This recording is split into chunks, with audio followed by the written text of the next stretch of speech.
If you asked me what the color of grass was and I tell you that grass is red, I would be wrong.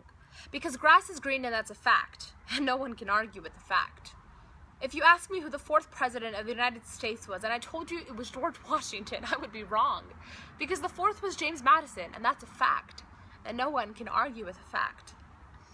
If you ask me if the painting of the glistening river in the gallery window is pretty and I told you it looks awful, I wouldn't be fully wrong, and I wouldn't be fully right, because the beauty of art is an opinion, and that's a fact, and no one can argue with the fact.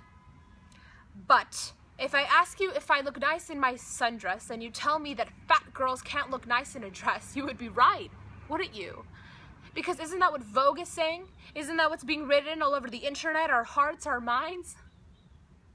Anything can be art. Even Photoshop has become art. The hours spent trying to perfect that young, insecure girl's nose, thighs, smile, the smile that you have molded into plastic because you've taught her to believe that she looks nowhere near perfect.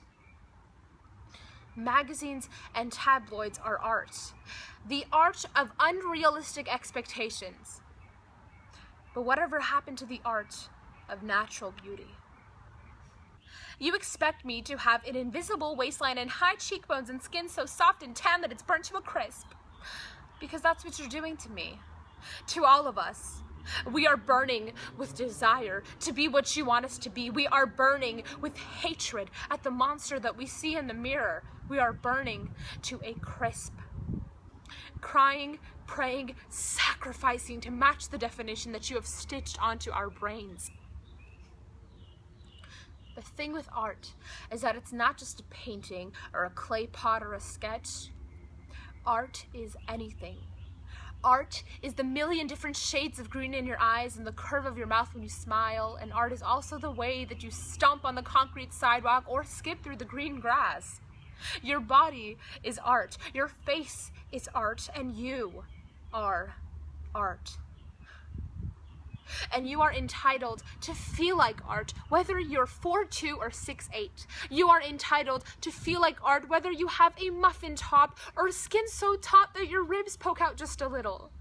And you are entitled to feel like art, whether you have dimples or that constellation on your face that you call acne. And you are entitled to feel like art, even when your height or your weight or your skin is labeled as average. Because in art, there is no such thing as average, and that's a fact, and no one can argue with a fact.